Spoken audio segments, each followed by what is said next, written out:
आज देवउठनी एकादशी है। संपूर्ण भारत की भूमि पर, संपूर्ण विश्व में आज भगवान कृष्ण, शालिग्राम जी भगवान और तुलसा मैया का मंगल विवाह हो रहा है। संपूर्ण विश्व में, पूरी भारत की भूमि पर पूरे सनातनी भाई बहन आज शालिग्राम जी के साथ में, लड्डू गोपाल जी के साथ में, भगवान नारायण के साथ में तुलसी जी का मंगल विवाह करेंगे। कार्तिक महीने में दो वस्त्र का विधान है, एक पीले कलर का वस्त्र और एक लाल कलर का वस्त्र। एक पीला वस्त्र है, एक लाल वस्त्र।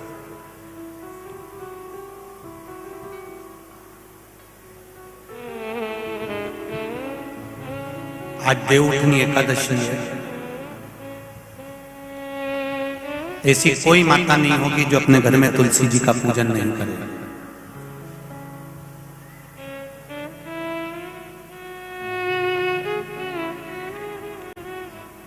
घर की मां यदि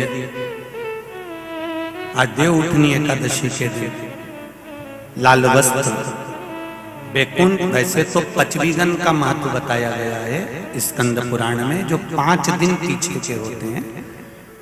आंवला नवमी से जो क्रम पचवीगन का चालू होता है, पूर्णिमा तक, बैकुंठ चतुर्दशी के क्रम तक, उसका जो महत्व, इन 5 दिनों की महत्वता वैसे स्कंद पुराण में कही गई है, पर आप समझें उसको। लाल वस्त्र अगर कार्तिक महीने में तुलसा महारानी पर ओढ़ाया जाता है और वही वस्त्र बाद में रख लिया जाता है संभाल कर, तो उस घर में किसी कर्म गति के कारण भी अगर अपशब्द निकल रहे होते हैं तो वो अपशब्द वो वस्त्र रोक लेता है, वो वस्त्र रोकता है। कौन सा वस्त्र? लाल वस्त्र, पीला वस्त्र। इन 5 दिन में अगर तुलसा महारानी को चढ़ाया जाता है और उसको रखा जाता है, तो जिस नारी के गर्भ से संतान नहीं भी हो रही होती है, उसके कक्ष में अगर वो वस्त्र कुछ दिन तक रखा रहता है तो ये निश्चित आती है कि गर्भ ठहरता जरूर है। ये पीले वस्त्र की और लाल वस्त्र की महत्वता कार्तिक महीने में। अब कई माताएं कहती हैं कि हमारे पास में लाल वस्त्र नहीं है, हमारे पास में इतना नहीं है, तो लाल कलर का लच्छा भी तो आता है, नाड़ा। बोलो आता है कि नहीं आता? लाल, तुम्हारे घर में सिलाई करने का लाल कलर का धागा तो होगा ना कि नहीं होगा? लाल कलर का लच्छा तो होगा, नहीं होगा सफेद कलर का धागा तो होगा, उसको कंकु में लाल कर। पर उस वस्त्र की महत्वता को हम समझें। जैसे बांस की पिटारी में, ये तो तुम लोगों की परिभाषा है, आजकल की माताएं तो सुहाग का सामान प्लास्टिक की टोकरी में रख कर देती है, पर हमारे यहाँ नहीं लिखा कि प्लास्टिक की डलिया में सुहाग की सामग्री दो। हमारे यहाँ कहा कि जो वंश बढ़ावे, जो वंशकार होते हैं ना, बांस बनाने वाले होते हैं, वंशकार होते हैं, इनको तो तुम्हें रोज धन्यवाद देना चाहिए, जो बांस का टोकरी बनाते हैं, सुपड़ा बनाते हैं, बांस का सामान बनाते हैं। आज भी विवाह में हमारे यहाँ मंडप भी बांस का होता है, सुपड़ा भी बांस का, डलिया भी बांस की। सबसे पहले खलमट्टी अगर आती है, शादी के ब्याह में सबसे पहले मिट्टी आती है तो बांस की टोकरी में आती है। एक नियम है। क्यों? क्योंकि जिसकी शादी में मट्टी, इधर लाते मट्टी, जिसकी शादी में मट्टी बांस की डलिया में आती है, उसको संतान के लिए डॉक्टर को दिखाने की जरूरत नहीं पड़ती। जिसकी शादी की शुरुआत प्लास्टिक की डलिया से होती है, फिर उसको टेस्ट भी करवाना ही पड़ता है।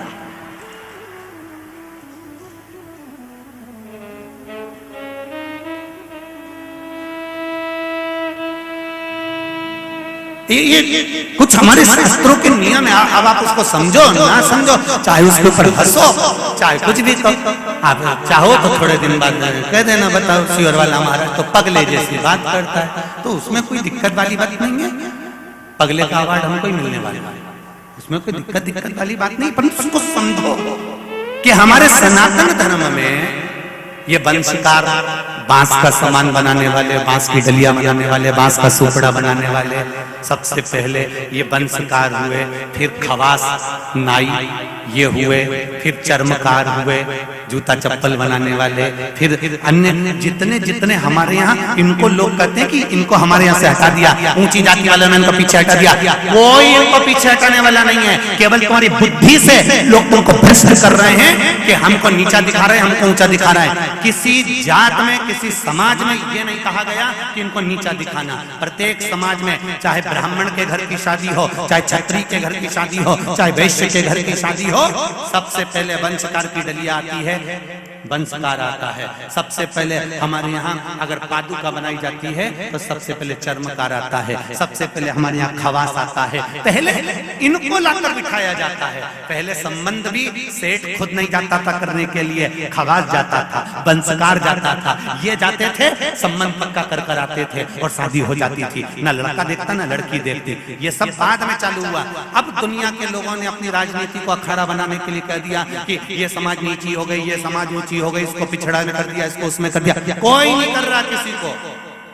भगवान की ये पोथी रखी है शिव महापुराण की, जिस पे रखी है, इसके 4 पाए, 1 2 3 और ये 4, ब्राह्मण क्षत्रिय वैश्य शूद्र, ये 4 पाए पर मेरी शिव महापुराण की पोथी रखी हुई है। कोई साधारण है?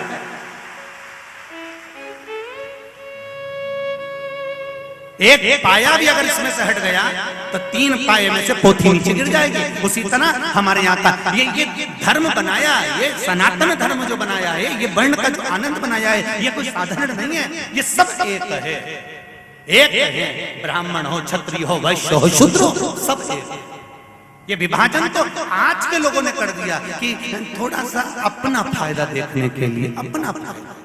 ये महिला मंडल कथा करा रही है, नागेश्वर महिला मंडल कथा करा रही है। वहाँ भोजन भंडारा चल रहा है।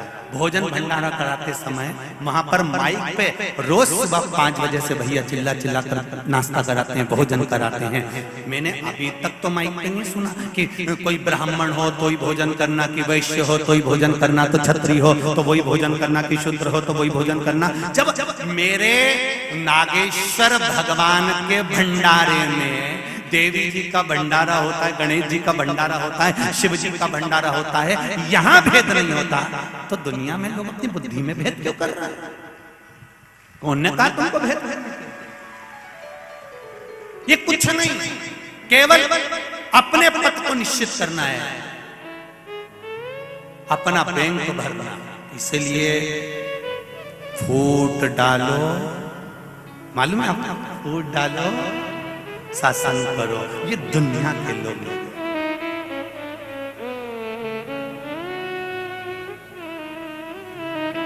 कई लोग आएंगे आपसे कहेंगे, क्यों राम जी का फोटो लगा के रखे हो, क्यों भगवान कृष्ण का फोटो लगा के रखे हो, क्यों राम जी की मूर्ति रखे हो, क्यों शंकर जी की मूर्ति रखे हो, उठाओ ठंडा कर दो, इनको नहीं रखना।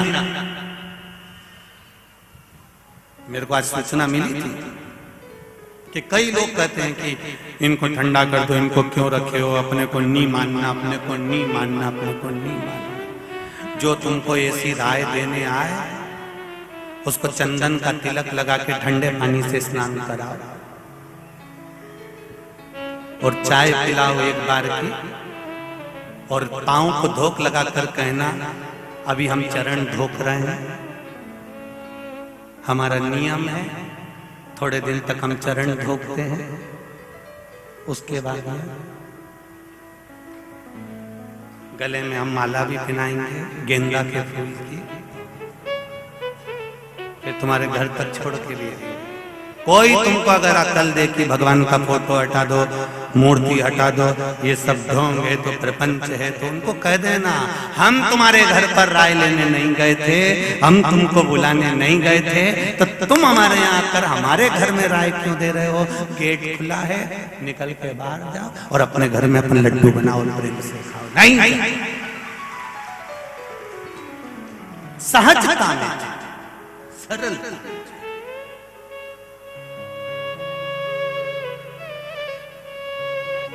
खूब भटकाने वाले मिलेंगे, खूब खूब मिलेंगे, खूब भटकाने।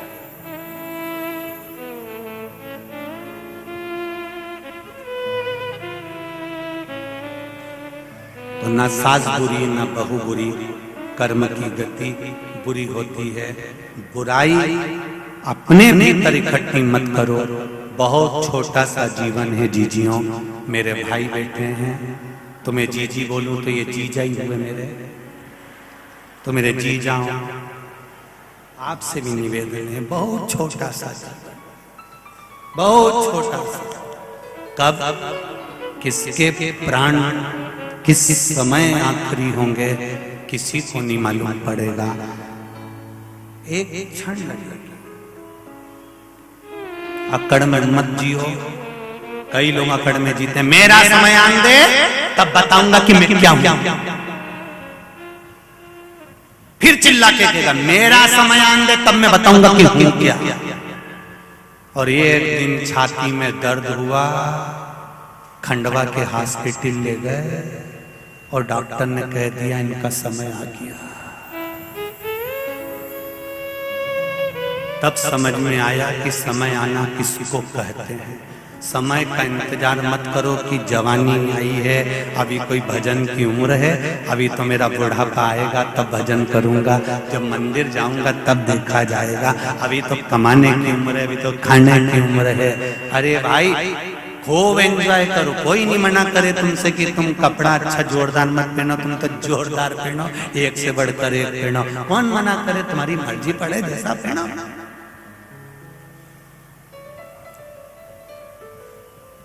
कौन एक पटली की जगह 4 पटली लगा, कौन मना करे तो बढ़िया। चाहे तो पुतली भाई भाई तेरी जैसी मर्जी पड़े नहीं तो वैसी जियो, अपनी मस्ती में जियो। पर इतना निवेदन है, ऐसा कोई समय, ऐसा कोई क्षण, ऐसा कोई पल नहीं जाना चाहिए जिस समय मेरा बाबा शिव की याद ना आए। हर पल शिव याद आना चाहिए, हर पल शंभु याद आना। उस बिंदु को पहचानो जिस बिंदु में शिव समाया हुआ है, उस बिंदु को जानो। ब्रह्मा विष्णु और महेश में जब भेद हुआ, ब्रह्मा जी ने पूछा कि भगवान विष्णु के पिता कौन है, और भगवान विष्णु ने कहा मेरे पिता प्रकट हों। तब एक बिंदु के रूप में शिव प्रकट हुए थे केवल। इसलिए आज भी ब्रह्म कुमारी आश्रम में जाओगे तो वहां की बहनें, वहां की बेटियां, वहां की दीदियां आपको एक बिंदु का महत्व समझाएगी कि इस बिंदु में ब्रह्मा भी है, इस बिंदु में विष्णु भी है, इस बिंदु में शिव भी है। एक ब्रह्म कुमारी आश्रम में जाकर आप दर्शन करेंगे तो वहां की बहनें, वहां की बेटियां आपको बिंदु की महत्वता समझा।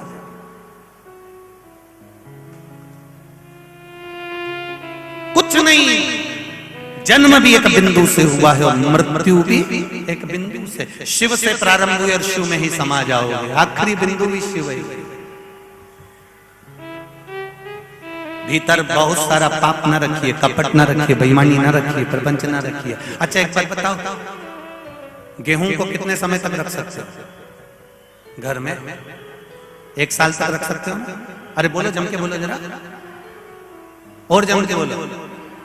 गेहूं 1 साल तक रख सकते हो। और गेहूं का आटा बनवा दिया, आटा ज्यादा से ज्यादा 1 महीना आराम से रख सकते हो। गेहूं 1 साल तक रख सकते हो, आटा 1 महीना रख सकते हो। और वही आटे की रोटी बन गई और तुमने खा ली, पेट में कितने दिन रख सकते हो? बताओ बताओ जरा जल्दी बोलो, जरा जल्दी बोलो। नी तुम तो सुबह जाने ही मत, नहीं जाऊं मैं तो पेट में रखूंगी, लड़ी लड़ी जाए।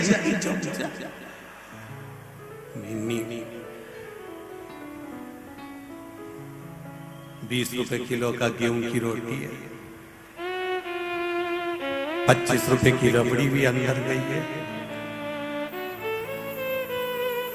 मेथी की सब्जी लाई थी 12 रुपए किलो की, वो भी अंदर है। नीचे गेहूं 1 साल तक तुम अपने घर में रख सकते हो। आटा हो गया तो 1 महीने अपने घर में रख सकते हो, पर वही आटे की रोटी बनाकर खा ली तो पेट में पूरी रात भी नहीं रख सकते। जब इतनी रोटी को तुम अपने पेट में नहीं रख सकते तो बहू की छोटी छोटी बात को अपने कलेजे में क्यों रख दो?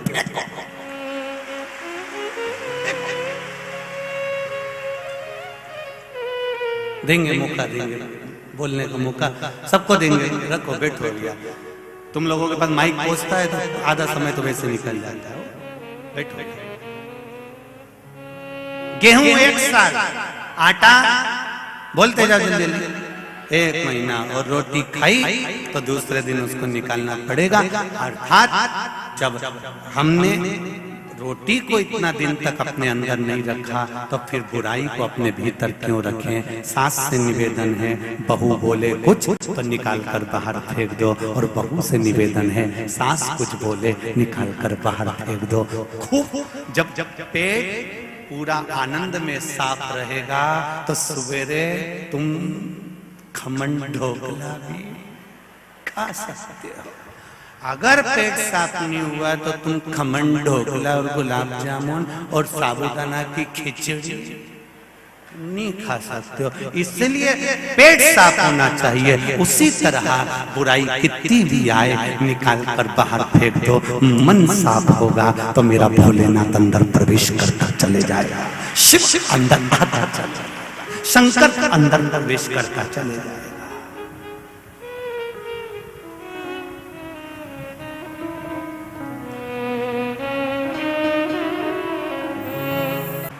आज देवउठनी एकादशी, शिवजी से प्रार्थना करें, बाबा देवाधिदेव महादेव भक्ति देवे, शक्ति देवे और जीवन में आनंद सुख की अनुभूति करावे।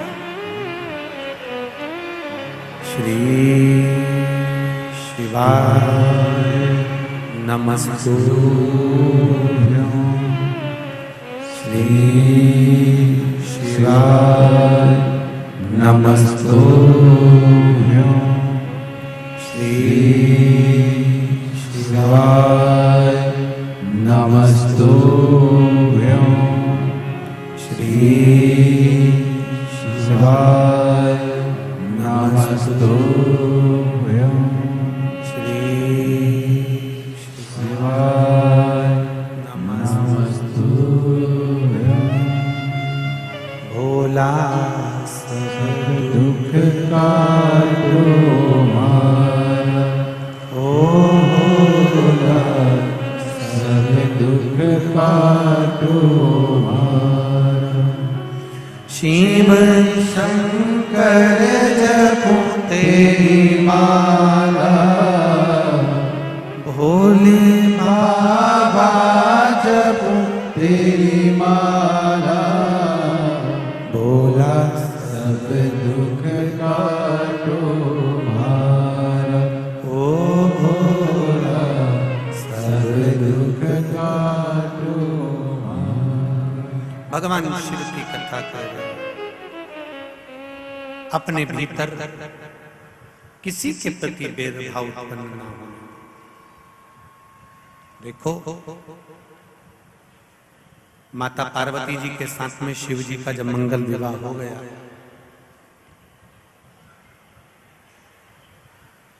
भगवान शिव और पार्वती का जब मंगल विवाह हो गया, पार्वती जी विवाह कर कर जब घर आ गए,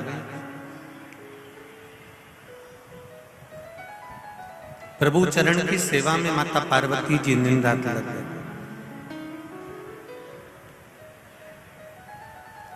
भगवान के चरणारविंद की सेवा में पार्वती लगी। भगवान शिव और माता पार्वती के विवाह का एक कारण सबसे प्रबल था, वो कारण था तारकासुर का संहार।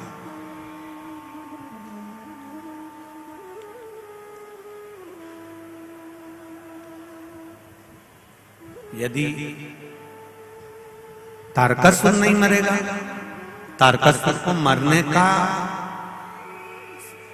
विवाह क्रम क्योंकि तारकासुर ने ये वर मांगा था कि मेरे प्राण छूटे तो भगवान शंकर के पुत्र द्वारा छूटे।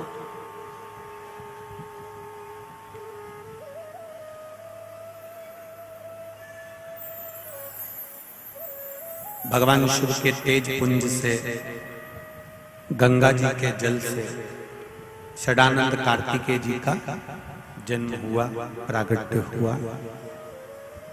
और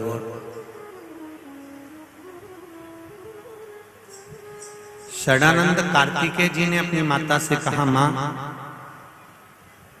मेरे जन्म का कारण क्या है, ये जन्म क्यों हुआ। अभी आप लोगों के मन में भी एक भाव उत्पन्न होना चाहिए कि हमारे जन्म का कारण क्या है। पहले भी कथा में कहा कि मनुष्य जन्म के दो कारण हैं। एक भगवान का भजन करने के लिए जन्म हुआ है, और दूसरा अपने कर्म को काटने के लिए, अपने कर्म को भोगने के लिए जन्म हुआ है। यहां आप जितनी देर बैठते हो ना कथा में, जितनी देर बैठते हो, अपने कर्म गति को आप काट रहे हो कि हमने पूर्व में जो कर्म किया होता है, पूर्व में जो कर्म करते हैं,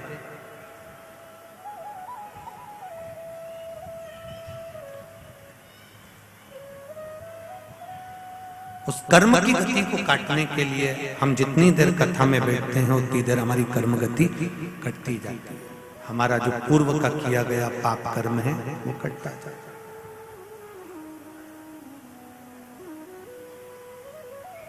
जैसे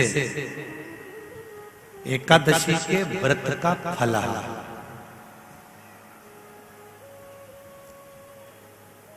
एकादशी का व्रत है और तुम्हें भूख लग रही है, तुमने फलाहार बनवा कर तैयार रखा कि मुझे 9 बजे प्रसाद लेना है, या 10 बजे लेना है, 11 बजे लेना है, या 12 बजे लेना है।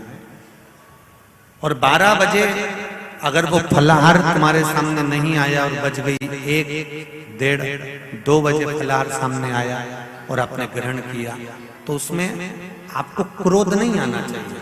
उसमें भगवान को धन्यवाद देना, उसका कारण क्या होता है, तुमने समय लिया कि मुझे 12 बजे फलाहार करना है या 11 बजे फलाहार करना है, और किसी कार्य में तुम लग गए, किसी कार्य में तुम लगे, और लगने के बाद वो फलाहार आधे घंटे बाद, 1 घंटे बाद तुम्हें प्राप्त हुआ, तो भगवान को धन्यवाद देना। क्यों?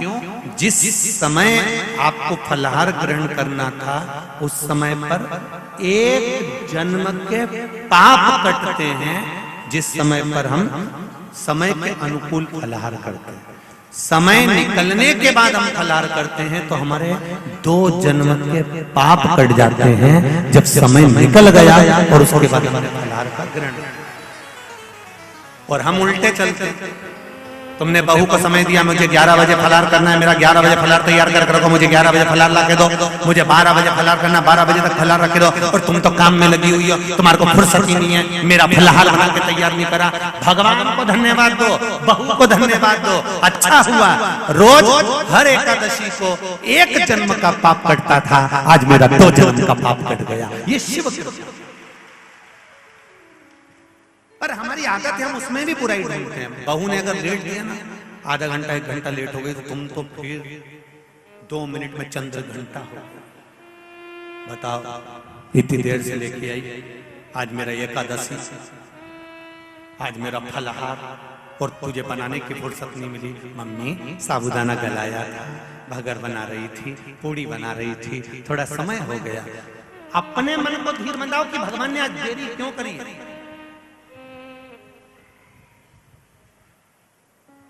वही फलाहार किसी कारण से और लेट हो गए, दोपहर में 3 बजे के बाद हुआ,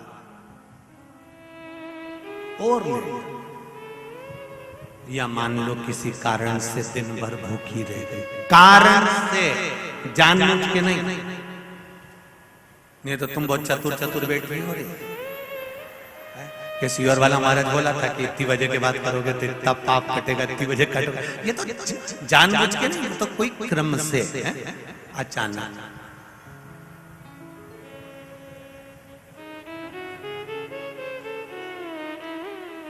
जानबूझ के करोगे तो वो तो दिक्कत ही दिक्कत है। जैसे वो एक चरित्र आता ना, एक पड़ोसन ऐसा धान कूट रही थी मूसल से, और उसके पास में उसकी पड़ोसन बैठी थी।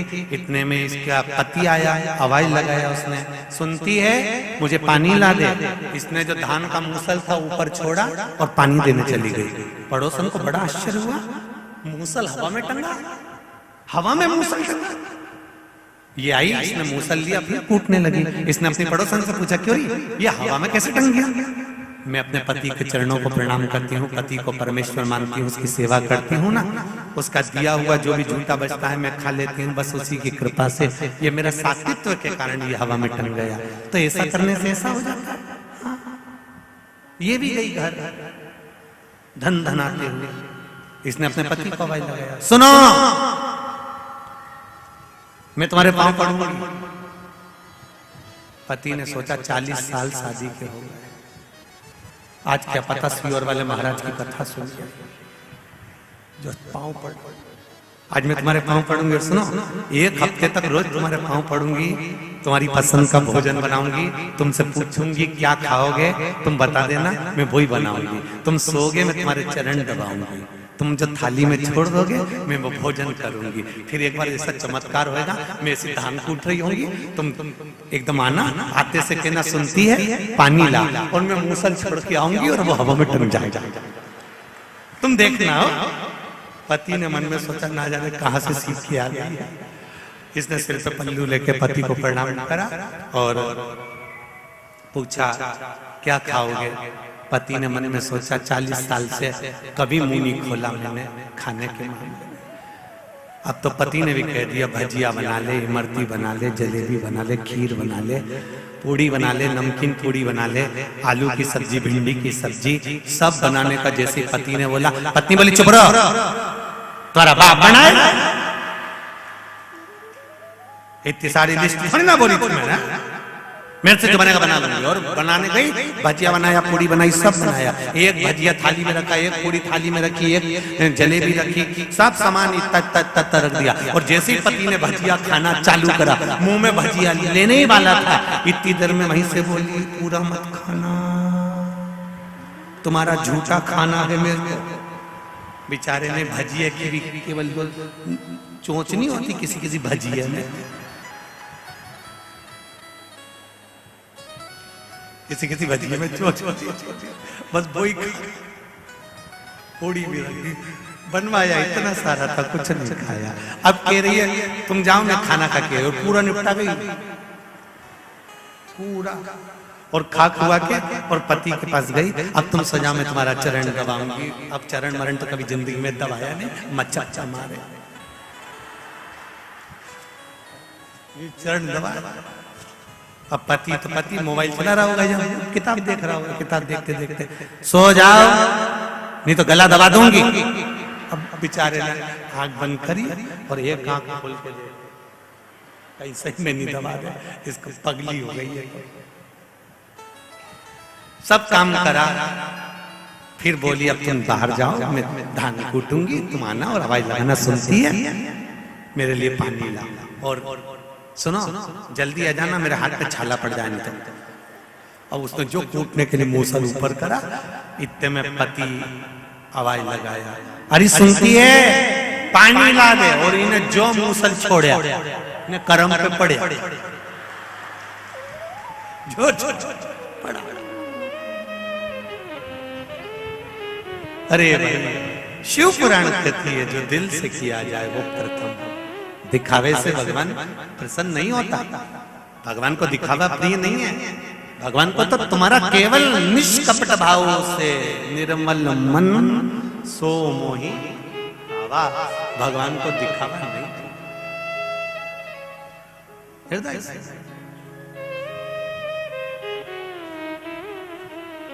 तारकासुर का मांगा भी तो क्या मांगा, प्राण छूटे शिव जी के पुत्र के द्वारा। मान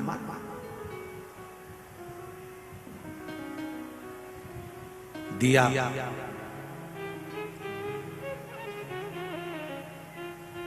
जान कर कुछ न किया जाए, अनजाने में जो हो जाए वो श्रेष्ठ है। भोजन का समय निकल गया, फलहार का समय निकल गया, एकादशी के दिन एक जन्म का पाप कटा, समय के बाद पाया 2 जन्म का पाप कटा। मान लो शाम तक फलहार नहीं मिला, रात हो गई, तब फलहार ग्रहण करने बैठी है। मान लो किसी कारण से लेट होती चली गई तो पाप भी कटता चले गया, किसी कारण से तो फिर जानकर कर नहीं, कारणवश रात हो गई, फलहार मिल गया, समझ लेना कहीं 7 जन्म का पाप होगा, कट गया 7 जन्म। पर निवेदन केवल इतना है कि उसमें आप मूल चीज एक ही बात कहती है पुराण की, इसमें हमने अच्छा देखा। कई लोगों की आदत होती है थोड़ा सा फलहार आने में देरी हो गई, क्रोध आ गया, क्रोध आ गया तो तुम्हारा व्रत बेकार हो गया। समय की अवस्था में फलहार नहीं मिला, क्रोध आ गया, तुम्हारा व्रत खंडित हो गया। जिस दिन तुम्हारा व्रत हो उस दिन आपके मुख से अपशब्द ना निकले। एक सुंदर चरित्र आता है, आप लोगों ने श्रवण किया होगा, वैकुंठ चतुर्दशी का एक भाव बड़ा सुंदर आता है कि किसी गांव में एक साहूकार रहता था, एक सेठ रहता था, सेठ के एक बेटा एक बहू थी।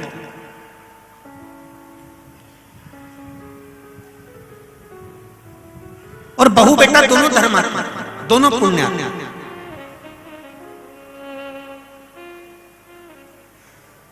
बहू भी धर्मात्मा है और बेटा भी धर्मात्मा है।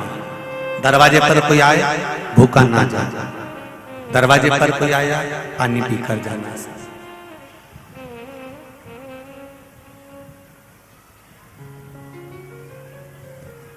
कोई खाली ना जाए, ऐसी बहू बेटा था। बहू ने नियम लिया, कार्तिक का महीना है, मैं स्नान करने के लिए जाऊंगी। ससुर जी से कहा, पिताजी मैं कार्तिक के महीने का स्नान करूंगी, परंतु मेरे साथ में थोड़ी सी परेशानी ये है कि मैं स्त्री हूं, मैं नारी। बहुत अच्छे से सुनना मेरी माताओं, कई माताओं के मन में संशय होता है कि हम 1 महीने का व्रत धारण करते हैं और उस बीच में रजस्वला धर्म आ जाता है। वो रजस्वला धर्म आता है तो हमारे महीने भर का नियम का क्या होता है। इस प्रसंग को थोड़ा ध्यान से सुनना, बार बार ये प्रसंग नहीं मिलेगा और पहले भी कथाओं में ये प्रसंग नहीं आया। आज बीकन गांव की हरिहर शिव महापुराण में ये प्रसंग आया है। तो जितने लोग आस्था पर सुन रहे हैं, जितने फेसबुक यूट्यूब पर सुन रहे हैं, इस प्रसंग को थोड़ा ध्यान से सुनना मेरी माता।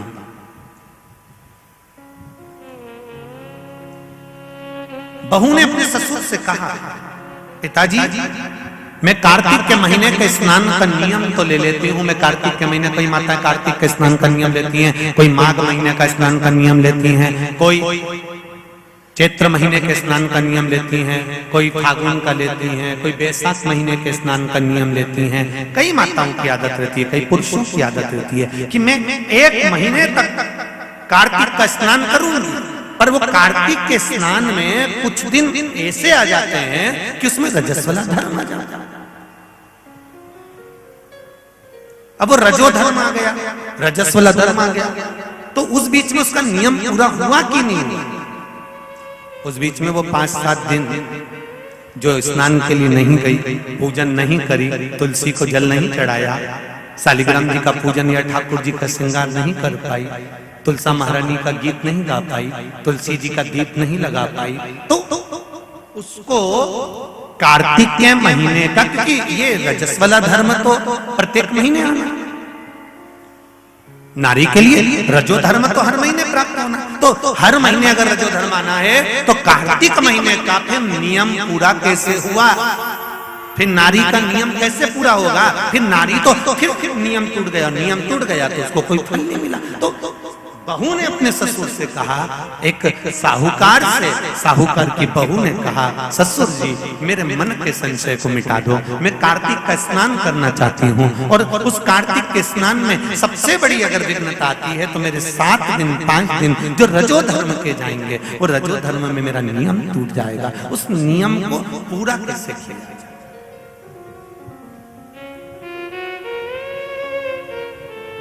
वो नियम पूरा कैसे होगा? कार्तिक के महीने का स्नान करने वाले जरा ध्यान देंगे, चाहे वैशाख का स्नान करें चाहे माघ का स्नान करें, मेरी माताओं का रजो धर्म 7 दिन 1 महीने के अंदर आ ही जाता, और आया तो वो नियम टूटा। उस नियम को पूर्ण कैसे करा जाए? कहा, साहूकार ने कहा कि बहू मैं इतना विद्वान तो नहीं हूं, ज्ञानी तो नहीं हूं, पर मैं मेरे गुरु से इस बात को स्मरण कर कर आऊंगा। अब बहू को कार्तिक का महीना आ रहा है, कार्तिक के महीने का उसको इंतजार था, वो इंतजार में बैठी है। मात्र कार्तिक आने में 8 दिन बचे। अब देखिएगा जरा आप में और उस बहू में क्या अंतर है। कार्तिक के महीने आने में 8 दिन बचते हैं तो आप पुताई चालू कर देते हो। बोलो सही है कि गलत है? कार्तिक आने में, दिवाली आने में जब 8-15 दिन रहते हैं तब तुम पुताई चालू कर देती हो, सफाई चालू कर देती हो, ये काम चालू कर देती हो, वो काम चालू कर देती हो। सारे काम तुम्हारे कार्तिक का महीना आने के समय पर चालू हो जाता है। और बहू सफाई नहीं पूछ रही, साफ सफाई पर ध्यान दे रही है, पर ऐसा नहीं कि साफ सफाई नहीं कर रही, पर उसका ध्यान वही कार्तिक के महीने के स्नान में लगा हुआ है। आज बहू 8 दिन बचे और बहू का भोजन छूट गया, उसका भोजन नहीं, भाई ने कहा अंदर जाइए। किसी चीज को पाने की जब तमन्ना होती है ना तो खाना पीना छूट जाता है। ये नागेश्वर मंदिर महिला मंडल से पूछ लेना, जब तक कथा चालू नहीं हुई होगी तब तक इस महिला मंडल से और इनके जितने जजमान हैं उनकी धर्म पत्नियों से और जजमान से, चाहे वो मुख्य यजमान हो चाहे जो भी हो, उनसे पूछना, जब तक कथा चालू नहीं हुई होगी तब तक इनको रात रात भर नींद नहीं आ रही होगी, इनका बीपी ऊंचा नीचा हो गया होगा, निश्चित। पर कथा चालू हो गई और पहला दिन जब कथा का हो गया तब ऐसी सोई होगी कि राम अब सुकून मिला कि कथा चालू, कथा प्रारंभ। बहू की नींद चली गई, उसको भोजन नहीं भागा, नींद गई, भोजन भाया, बड़ी दुखी। साहूकार को कोई मिला चाहे ना मिला, इस बहू की आंख का अश्रु तुलसी के क्यारे के पास गिर गया। तुलसी के क्यारे के पास आंसू गिरा, अश्रु गिरा। एक बात बहुत ध्यान देना, मेरी एक निवेदन करना चाहूंगा इस व्यासपीठ से। शादी की जल्दबाजी में 2 जगह पर दिया लगाना कभी नहीं भूलना चाहिए। शादी की जल्दबाजी में 2 जगह पर दिया लगाना कभी नहीं भूलना चाहिए। एक, कन्या विवाह कर कर जब अपने पिता के घर से जा रही हो तो तुलसी के क्यारे में दिए के अंदर फुल घी भरकर दिया लगाकर अवश्य जाना चाहिए, तो बाप के घर में लक्ष्मी की कमी नहीं आती है। दूसरा दीप, लड़की डोली में बैठकर, गाड़ी में बैठकर जब ससुराल में पहुंचे, ससुराल की दहली में जब वो पांव रखे अंदर घर में, घर के अंदर सबसे पहले तुलसी के क्यारे के पास बहू को ले जाना चाहिए और मिट्टी का दिया पूरा घी से भरा हो और वहां पर दीप बहू के हाथ से लगवाना चाहिए। उसका कारण होता है ससुर के घर में कभी संपदा की कमी नहीं आती। ये दो जगह घृत भरे हुए दीप की महत्वता कही गई। और हम इतने विचित्र हैं कि महिला संगीत के चक्कर में, माता पूजन के चक्कर में, सारे फंक्शन के चक्कर में, मेहंदी और हल्दी के चक्कर में हम जब घर के भगवान को ही भूल जाते हैं तो दिया कौन याद करेगा? बोलो सही है कि गलत है? घर के भगवान को भूल जाते हैं महिला संगीत के चक्कर में। हम थोड़ा सा घर के चक्कर में भगवान को भूल जाते हैं कि हमारे यहाँ मेहंदी हो रही है, हमने भगवान को बिठाया मेहंदी में। हमारे यहाँ हल्दी का कार्यक्रम हो रहा है, भगवान को बिठाया हल्दी के कार्यक्रम। महिला संगीत में भगवान का सोफा लगाया तुमने, एक सिंहासन रखा भगवान का, तुम सब तो बैठे थे, भगवान के लिए भी एक जगह रखो कि भगवान मेरे घर का यहाँ बैठेगा, वो देखेगा, उसको बिठाओ। नहीं, तो हम दिया कहाँ याद रखते, पर नियम बना दो। भीकन गांव की इस पावन धरा से जितने लोग आस्था चैनल पर कथा सुन रहे हैं, जितने फेसबुक यूट्यूब पर कथा सुन रहे हैं, एक नियम बनाओ कि घर से बेटी ससुराल कर जब विदा हो रही हो तो पहले घृत का भरा हुआ दीप तुलसा महारानी में लगा होना चाहिए। और जब बहू घर में प्रवेश कर रही हो तब माटी के दिए में घी भरा हुआ और वो घृत भरा हुआ दिया तुलसा महारानी को लगना चाहिए। ना बाप के घर में पैसे की कमी होगी, ना ससुर के घर में कमी होगी, संपदा बढ़ेगी। पर दिया कैसा होना चाहिए? उसमें घृत पूर्ण भरा, भले घी झलक रहा चले पर घी खाली नहीं होना चाहिए, घृत की पूर्ण।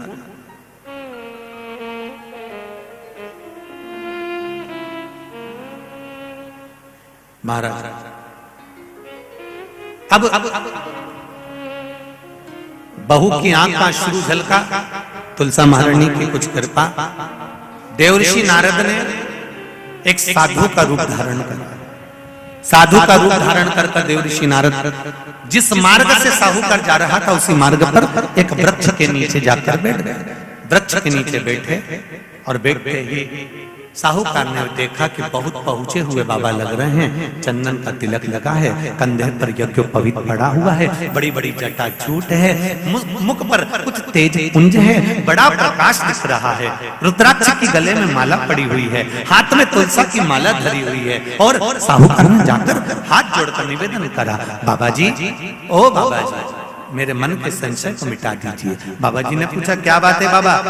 साहूकार जी बोले मेरे बहू के मन का संशय है, नारी जब कार्तिक के महीने का स्नान करती है या माघ महीने का स्नान करती है या वैशाख महीने का स्नान करती है या चैत्र महीने का स्नान करती है, नारी जब पूर्ण एक महीने का स्नान करती है तो बीच में जो रजस्वला धर्म आ जाता है, नारी 5 दिन 7 दिन जो काम नहीं कर पाती है वो रजो धर्म के समय पर, रजस्वला धर्म के समय पर उसका 1 महीने का नियम खंडित हो जाता है। तो वो खंडित हुआ नियम पूर्ण कैसे हो उसका वर्णन आप मुझे बता दीजिए। वो नियम मुझे बताओ।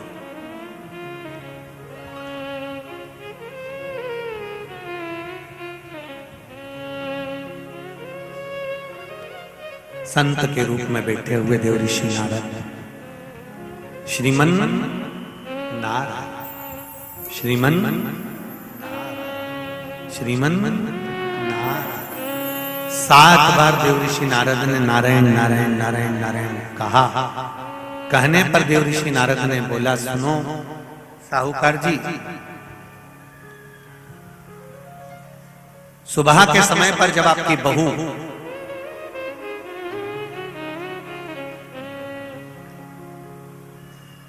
मंदिर की ओर जाए तो उसको इस मार्ग की ओर लेकर आना। मैं आपको ज्ञान उपदेश दूंगा और वो ज्ञान उपदेश आप बहू को श्रेष्ठ दे पाए ना दे पाए, वो बहू सम्मुख में बैठकर सुनेगी तो उसको प्राप्त होगा। ये देखो वही कथा आ गई। आप खाओगे आपका पेट भराएगा, आप सुनोगे आपका कल्याण होगा। बेटों बेटियों को लेकर आओ, बहुओं को लेकर आओ, बच्चों को लेकर आओ, उनके सुनने से उनका लाभ, उनका लाभ। साहूकार घर गए, बहू से कहा बेटा एक संत अपने गांव में आए हुए हैं और वृक्ष के नीचे बैठे हुए हैं, चलो आप चलकर उनसे अपने प्रश्न को कर लो। बहू ने भगवान का नाम लिया, स्मरण करती हुई बहू पहुंची और बहू ने जाकर तुरंत हाथ जोड़कर निवेदन किया, बाबा जी 1 महीने तक नारी कार्तिक का स्नान करती है, 1 महीने तक नारी माघ का स्नान करती है, 1 महीने तक नारी वैशाख का स्नान करती है, 1 महीने तक नारी चैत्र का स्नान करती है, बीच में अधिक मास का स्नान करती है, उस बीच में नारी का जो रजो धर्म आ जाता है, रजस्वला धर्म आ जाता है, उस समय पर नारी का जो करा हुआ व्रत है 1 महीने का वो खंडित हो जाता है। उस व्रत की पूर्णता कैसे मानी जाए? तो उस समय पर देवर्षि नारद जो संत के वेश में थे, उन्होंने कहा कि बहू एक काम करो पुत्री, कार्तिक महीने के पीछे के जो 5 दिन 7 दिन पचवीगन के होते हैं, अगर नारी का रजस्वला धर्म बीच में आ जाता है तो पीछे के 5-7 दिन में से अगर एक दिन भी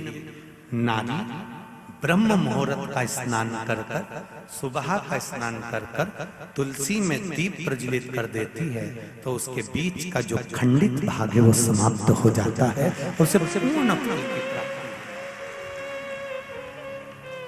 अब फिर सुन लीजिए अच्छे से, अगर मान लो वो पचवीगन में ही नारी का रजो धर्म आ गया तो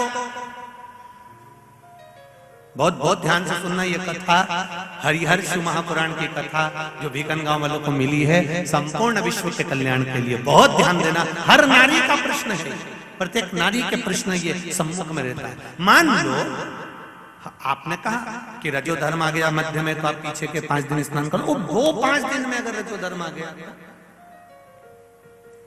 फिर शिव महापुराण की कथा कहती है, घर में रहने वाली कोई कुंवारी कन्या, घर में रहने वाला कोई पुत्र, घर में रहने वाला पति, घर में रहने वाली सास, घर में रहने वाली कोई सौभाग्यवती नारी, जेठानी, ननन, देवरानी, या घर में रहने वाला कोई पुरुष अगर बाहर स्नान करने नहीं भी जा सकता, ब्रह्म मुहूर्त में प्रातः के समय पर यदि तुलसी में एक दीप और एक संध्या के समय पर दीप लगा देता है तो भी नारी का नियम पूर्ण हो जाता है, वो नियम खंडित नहीं, वो नियम खंडित नहीं। क्या 5 दिन के स्नान का फल है? हाँ, और तुझे मौका मिलेगा तो तुझे समझ में आएगा। देवर्षि नारद ने बस इतना कहा, उसका फल क्या है तुझे मौका मिलेगा जब मालूम पड़ेगा। तब बहू को समझ में नहीं आया कि आखिर ये सब क्या कहा। देवर्षि नारद कहकर चले गए। साहूकार की बहू रोज प्रातः का कार्तिक का स्नान करने लगी। कार्तिक का स्नान रोज बहू करती, रोज ब्रह्म मुहूर्त में स्नान कर कर आती। बहू को नहीं मालूम कि नगर के राजा का लड़का युवराज अपनी पत्नी के साथ स्नान करने आता।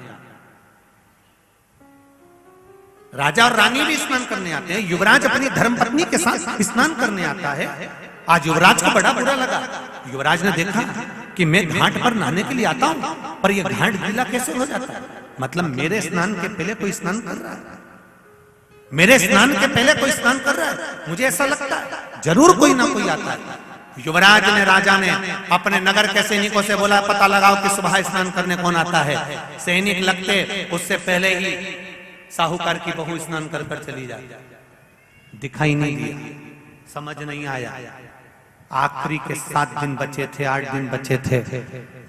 राजा के दूत ने फिर युवराज ने कहा, मुझे पता लगा कर बताओ फिर मेरे स्नान के पहले कौन स्नान करता है, घाट को गीला कौन कर देता है। क्रोध में आकर कहा, मालूम नहीं पड़ पाया। एक दिन रानी को, इस साहूकार की बहू को मालूम पड़ा कि युवराज मेरा पता कर रहा है, मेरा पीछा कर रहा है। तो बहू ने तुरंत सुबह जल्दी स्नान करा और भागी। भागते समय उसके गले की माला और पांव की एक मोजड़ी छूट गई। माला और मोजड़ी छूट गई। माला मोजड़ी छूटी, चली। राजा को वो माला मोजड़ी मिल गई। उसने मन में विचार करा, मोजड़ी इतनी सुंदर, माला इतनी सुंदर, तो जो इसको पहनती होगी वो कितनी सुंदर होगी। राजा ने अपने दूतों से कहा, जाओ, जिसकी ये मोजड़ी और माला है इतनी सुंदर है तो वह नारी कितनी सुंदर होगी, उसको 5 रात्रि मेरे पास में लेकर आ, उसको मैं 5 रात्रि अपने यहां रखूंगा।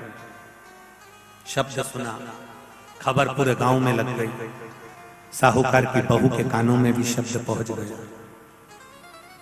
कार्तिक का महीना चल रहा था तो बहू ने भी कह दिया, मैं राजा के यहां पर 5 रात्रि रहने को तैयार हूं, पर शर्त मेरी एक है, ब्रह्म मुहूर्त का स्नान करते हुए अगर राजा मेरे को मुख देख लेगा तो मैं उसके यहां रह लूंगी। सुबह का कार्तिक का स्नान कर कर जब मैं निकल रही हूं और राजा का पुत्र मुझे देख ले तो मैं रहने को तैयार हूं, नहीं तो मैं नहीं रह सकती। राजा ने भी एक पक्षी जो पाला हुआ पक्षी था उस पक्षी को पेड़ पर बिठा दिया और कहा, जैसे ही रानी स्नान करने आए उसी समय पर तू बोल देना, मैं दौड़ कर आ जाऊंगा और इस रानी इस साहूकारनी का दर्शन कर लूंगा। जब साहूकारनी सुबह के समय पर स्नान करने चली तो देहली पर द्वार को छोड़ते समय प्रणाम करते हुए कहती है, हमारे भारत की सभ्यता, भारत की भूमि की संस्कृति, पहले की माताएं जब मायके से ससुराल जाती थी या ससुराल से मायके आती थी तो जिस तांगे में, जिस गाड़ी में, जिस बस में, जिस टैक्सी में भी बैठती थी उसके भी पांव पड़ती थी, उसको भी प्रणाम करती थी। बोलो री जीजिए, सही है कि गलत है? ये भारत की सभ्यता है, ये भारत का संस्कार है, ये भारत की भूमि की मर्यादा है। जिस भूमि पर से जा रही, ससुराल से मायके जाएगी तो जिस बस में जाती थी उसके पांव पड़ती थी, बैलगाड़ी में जाए, टांगा गाड़ी में जाए, घोड़ा गाड़ी में जाए, उसके पांव पड़ती थी। घर से निकलते समय प्रणाम कर कर जाती। उसने अपने द्वार को प्रणाम किया और द्वार प्रणाम कर कर जा रही है और कहती हुई जा रही है, हे तुलसा महारानी, हे गंगा मैया, हे दामोदर भगवान, ऐसी कृपा करना मैं स्नान कर कर जाऊं तो राजा के लड़का नींद में भरचक सो जाए, ऐसी कृपा कर देना। तोता बोलता रहा, राजा का लड़का सोता रहा। पहला दिन निकल गया। दूसरे दिन राजा के लड़के के मन में प्रश्न आया कि मेरे तोते से पूछूं, क्यों रे तोता, क्या बोल साहूकार की बहू नहीं आई थी? आई थी, स्नान करके गई, तो मैं जग नहीं पाया। उसने विचार करा, कुछ ऐसा काम करता हूं, पुड़िया में लेकर बैठ गया मिर्ची, रात्रि को डाल ली आंख में, रात भर नींद नहीं आएगी। साहूकारनी फिर चली, द्वार को छोड़कर प्रणाम करा, दरवाजे को प्रणाम कर कर, द्वार को पूजन कर कर, जब प्रणाम कर कर चली तो निवेदन कर कर चली, हे द्वार देवता, राजा के लड़के को सुला देना। ये स्कंद पुराण की बात शिव महापुराण में भी लिखी गई। पशुपति व्रत में एक नियम है, जब मंदिर में दिया लगाकर जाते हो तो घर के दरवाजे के राइट सीधे हाथ पर दिया लगाते हो। बोलो सही है? सीधे हाथ पे दिया लगाने का महत्व क्यों है? क्योंकि हम मंदिर से चलकर जब आते हैं, अपने घर के सीधे हाथ की ओर जब दिया लगाते हैं तो भगवान से निवेदन करते हैं कि मेरा ये द्वार है और आपके भरोसे पर है, आपको संभालना। एक पत्र आया है, उसको देखिए।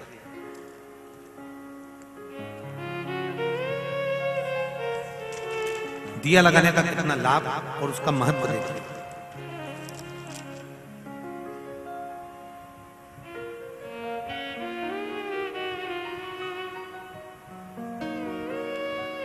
मेरा नाम सरला सेठिया है, मैं मध्य प्रदेश में खेतिया से आई हूं। कहीं बैठी हूं तो हाथ हिलाइए, कहीं बैठी हूं तो दोनों हाथ अवश्य हिलाइएगा, जहां कहीं भी बैठी हूं। अच्छा, आप उधर हैं, दोनों हाथ हिला देगा। श्री शिवाय नमस्तुभ्यम, श्री शिवाय नमस्तुभ्यम। मेरा नाम सरला सेठिया है, मैं मध्य प्रदेश के खेतिया से आई हूँ। 2021 में मेरे पति की तबीयत अचानक बहुत खराब हो गई थी, तो हम उन्हें अस्पताल लेकर गए। डॉक्टर ने रिपोर्ट निकाली और बताया कि इनकी किडनी में 14% ही काम कर रही है किडनी। डॉक्टर ने दवाई दी और 1 साल तक दवाइयां चलने का बोला। और फिर एक दिन मेरे पति की तबीयत वापस अचानक बहुत ज्यादा खराब हो गई। हम उन्हें तुरंत अस्पताल लेकर गए तो डॉक्टर ने बताया कि उनकी किडनी काम करना बिल्कुल बंद कर दी है हफ्ते में 2 बार डायलिसिस चालू करना पड़ा। हफ्ते में 2 बार जैसे डायलिसिस करना पड़ेगा, हम उनको हफ्ते में 2 बार डायलिसिस करवाने अस्पताल ले जाने लगे, किंतु उनके स्वास्थ्य में कोई बदलाव नहीं आया। डायलिसिस तो चालू हो गया पर बदलाव नहीं आ पाया। जब उनके स्वास्थ्य में बदलाव नहीं आया, फिर मैंने भगवान शिव के 5 पशुपति व्रत करना प्रारंभ कर। 5 पशुपति व्रत करते करते मैंने नियम बनाया कि मैं सीहोर जाऊंगी और रुद्राक्ष लेकर आऊंगी। सीहोर आई, वहां से रुद्राक्ष लेकर आई और मैंने 5 पशुपति व्रत जब करती, एक दिया अपने दरवाजे पर लगाती और भगवान से प्रार्थना करती कि इनका डायलिसिस बंद करवा दो। सीहोर पहुंची, रुद्राक्ष वितरण बंद था, वहां पर जाकर निवेदन करा कि स्वास्थ्य खराब है, एक रुद्राक्ष दे दो। तब वहां के कार्यकर्ता ने एक रुद्राक्ष दिया। वो रुद्राक्ष का पानी शिव जी को चढ़ाती और इनको पिलाती। भगवान की कृपा से एक बेलपत्र रोज खिलाती और आज धीरे धीरे स्वास्थ्य ठीक हो गया। उनका डायलिसिस पूर्ण तरह से बंद हो गया है। धोख लगाने के लिए हम लोग यहाँ पहुंचे हैं, उनका डायलिसिस बंद हो गया। आए हैं साथ में, श्री शिवाय नमस्ते, बैठिए, हर हर महा। उनका डायलिसिस पूर्ण तरह से बंद हो चुका है और अब वो ठीक हो गए हैं। डॉक्टर बोल रहा है कि इनकी किडनी ने काम करना प्रारंभ कर दिया।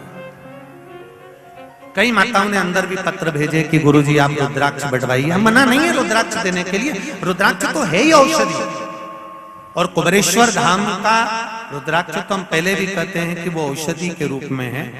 बस प्रयास हम भी करते हैं पर व्यवस्थाओं के कारण वितरण नहीं हो पा रहा है। इसलिए अगला जब रुद्राक्ष उत्सव फरवरी के महीने में जब आएगा तो पूर्ण प्रयास रहेगा कि 7 दिन में जितने लोग आवेंगे उस समय पर उनको मिल जाएगा भाव भक्ति से। पर अगर स्वास्थ्य गड़बड़ है तो उसके अनुसार हम भी कार्यकर्ताओं को बोल कर रखते हैं कि अगर स्वास्थ्य दिक्कत है तो बाबा कृपा कर। ऐसा नहीं, एक पत्र और बड़ा सुंदर आया है, वो भी देखिए।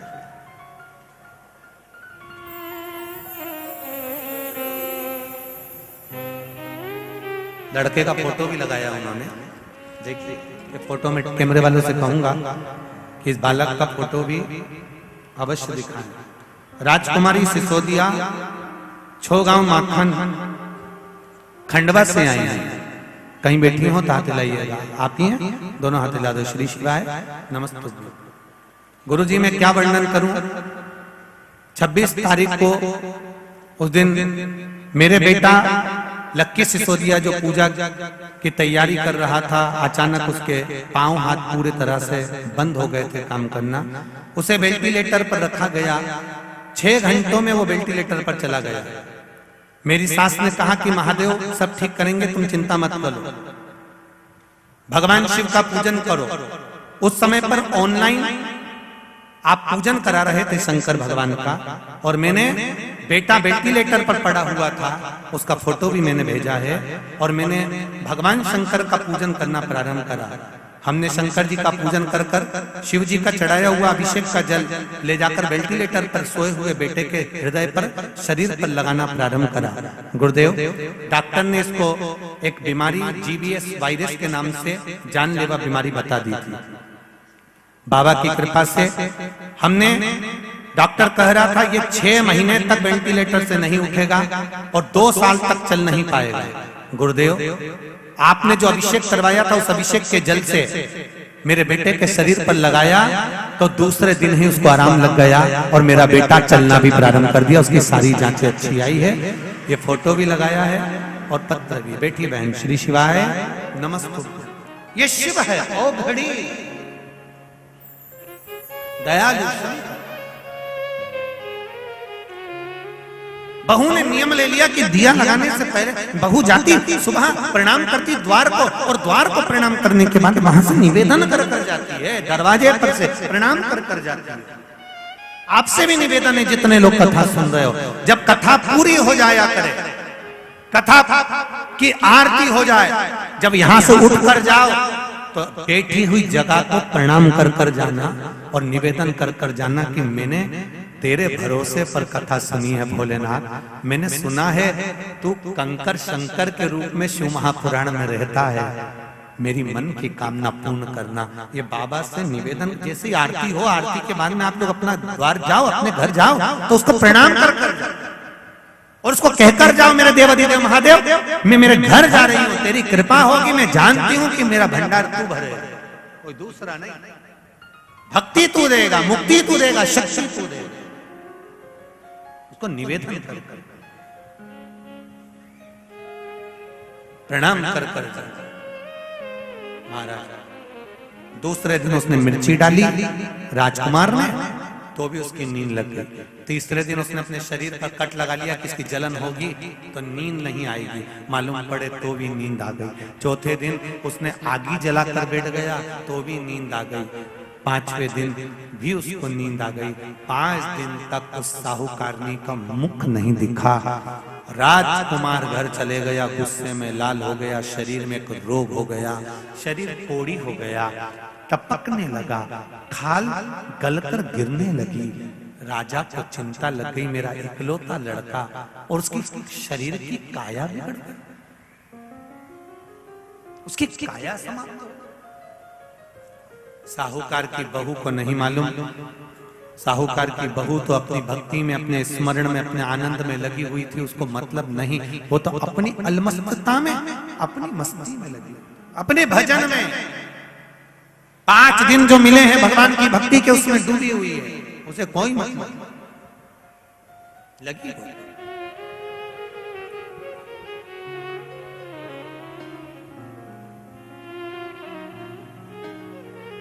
तुलसा जी का आराधना करे, तुलसी जी का पूजन करे, तुलसी जी का स्मरण करे, राजा के शरीर में अपने स्थान पर बैठकर मूल मंत्र का जाप करते हुए भगवान से प्रार्थना करे, भाव से, दिल से। आज एकादशी है देवोत्तम, भगवान श्री शिवाय नमस्तु, श्री शिवाय नमस्तु, श्री शिवाय नमस्तु, श्री शिवाय नमस्तु, श्री शिवाय नमस्तु। भोला सब दुख काटो मारा, हो भोला सब दुख काटो मारा। शिव शंकर जपूं तेरी माला, भोले बाबा जपूं तेरी माला, भोला सब दुख काटो मारा, भोला सब दुख काटो मारा। राजा के शरीर में रोग हो गया। पिताजी ने पूछा, ब्राह्मण देवता मेरे बेटे के शरीर में रोग हो गया, छूटेगा कैसे? कहा, कार्तिक स्नान करने वाली नारी को गलत दृष्टि से देखा था, इसलिए ये रोग हुआ है। शिव महापुराण की कथा कहती है, कोई गंगा नर्मदा सरयू तीर्थ में कोई स्नान कर रहा हो, कोई नारी स्नान कर रही हो, उसको गलत दृष्टि से कभी ना देखें। शरीर में रोग भारी हो जाता है। राजा के शरीर का रोग कैसे मिटेगा? तो कहा, जिस नारी को गलत दृष्टि से देखा है, जब वो कार्तिक का स्नान कर कर उसके स्नान का जल जो बहकर आए, वही जल शरीर पर डाला जाए तो रोग मुक्त हो जाता है। राजा ने वही करवाया। पूछा, साहूकार की बहू जहाँ स्नान करती थी, उसका जो पानी आता, उस पानी से राजा के पुत्र के शरीर पर छींटा जाता। धीरे धीरे रोग मुक्त हो गया और राजा का पुत्र ठीक हो गया। शिव पुराण कहती है, राजा के लड़के ने चरणों को नमन करते हुए पूछा कि मुझे कार्तिक का लाभ कैसे प्राप्त होगा? कहा, पूरे कार्तिक के महीने में अगर स्नान ना कर पाओ तो बैकुंठ चतुर्दशी का दिन एक ऐसा होता है, बैकुंठ चतुर्दशी का अगर स्नान कोई भूल से भी आनंद के साथ में, भगवान की भक्ति के साथ, और आप लोगों को तो बहुत बहुत साधु बनता है, हरिहर मिलन का दर्शन हमारा भी नियम है। बैकुंठ चतुर्दशी के दिन हमारे शालिग्राम भगवान और ठाकुर जी का हरिहर मिलन करवाते हैं। वैकुंठ चतुर्दशी के दिन हम भी पूरा प्रयास करेंगे अंदर मिलन कराने की जगह जितने भी भक्त यहाँ पर रात्रि के समय पर रहेंगे उनको हरिहर मिलन का दर्शन हो जाए। प्रयास करेंगे हरिहर मिलन उस दिन कराया। शालिग्राम भगवान की तुलसा भोलेनाथ जी पर चढ़ती है और भोलेनाथ जी के बेलपत्र शालिग्राम भगवान पर चढ़ती है। वो तुलसा और बेलपत्र को शहद की शीशी में रखा जाता है। जो बच्चा विद्वत्ता से या बुद्धि से कमजोर होता है उसको चटाया जाता है। यहाँ तक गलत व्यसन में डूबे हुए व्यक्ति को भी अगर वो चटाया जाए तो उससे उसको व्यसन छूट जाता है। उस वैकुंठ चतुर्दशी का इतना, काशी में तो देव दिवाली मनाते हैं, हमारे उज्जैन में तो हरिहर मिलन ऐसा होता है जितनी आतिशबाजी दिवाली पर नहीं होती उतनी आतिशबाजी उज्जैन में जब महाकाल बाबा गोपाल जी से मिलने जाते हैं तो उस दिन छूट जाती है। ये हरिहर मिलन शिव का मिलन। वैकुंठ चतुर्दशी का स्नान का आनंद सुख बताया भाव से वर्णित किया। आज देवउठनी एकादशी है। कई लोग प्रश्न खड़ा करते हैं कि शालिग्राम भगवान के साथ में तुलसी जी का विवाह हुआ, ये तो ललाट पर लिखा है वो तो होना ही है। जो किस्मत में लिखा उसे कोई टाल नहीं सका। अच्छा महाराज भी किस्मत में लिखा हुआ नहीं टाल सकता। अगर टाल सकते थे तो रामकृष्ण परमहंस माँ जगत जननी जगदम्बा के उपासक थे। स्वामी विवेकानंद जैसे उनके शिष्य थे। और रामकृष्ण परमहंस जी को जब बड़ी बीमारी हो गई, कैंसर जैसा रोग हो गया, स्वामी विवेकानंद जी बार बार कहते थे गुरुदेव माँ आपके ऊपर कृपा करती है, शारदा भवानी आपसे बात करने के लिए आती है, एक बार देवी जी से कह दो कि तुम्हारी बीमारी ठीक कर दे। पर रामकृष्ण परमहंस ने कहा सुन रे स्वामी विवेकानंद, ये तो पूर्व के कर्म का भोग है जो मनुष्य को भोगना है। चाहे मैं कितना बड़ा गुरु क्यों ना बन जाऊं, चाहे मैं संत क्यों ना बन जाऊं, चाहे मैं साधु क्यों ना बन जाऊं, चाहे मैं तपस्वी साधक क्यों ना बन जाऊं, पर भोगना तो पड़ेगा। जब मेरे राम जी को पृथ्वी पर आकर भोगना पड़ सकता है, एक जरा सा बाली को छुप कर मारा तो कृष्ण अवतार में छुप कर बाण उनको लगा। सीता जी ने एक चिड़िया को कैद में रखा, माता जानकी को रावण की कैद में रहना पड़ा। एक जरा सी गर्भवती चिड़िया को पिंजरे में बंद कर कर रखा तो माता जानकी को भी गर्भावस्था धारण कर कर बन बन एक आश्रम में रहना पड़ा। ये कर्म गति है जो व्यक्ति को भोगना है। कर्म की गति को भोगना पड़ेगा। बस इतना जरूर है कि ललाट पर लिखा हुआ भोगना जरूर है, पर उस ललाट के लिखे हुए को संसार में कोई नहीं टाल सकता, क्योंकि भगवान विष्णु आज्ञा देते हैं कि इसके भाग्य में लिखा है उसका उतना दुख दो उतना सुख दो। ब्रह्मा जी लेखनी से लिख देते हैं कि इतना दुख इतना सुख है। केवल अगर तुम्हारे भाग्य के लिखे को भी कोई टाल सकता है, भाग्य के लिखे को भी अगर कोई मिटा सकता है, जैसे राजा श्वेत शंकर भगवान की पूजन कर रहा है और राजा श्वेत के मरने की आज तारीख तिथि समय पल आ गया और राजा श्वेत मरने वाला।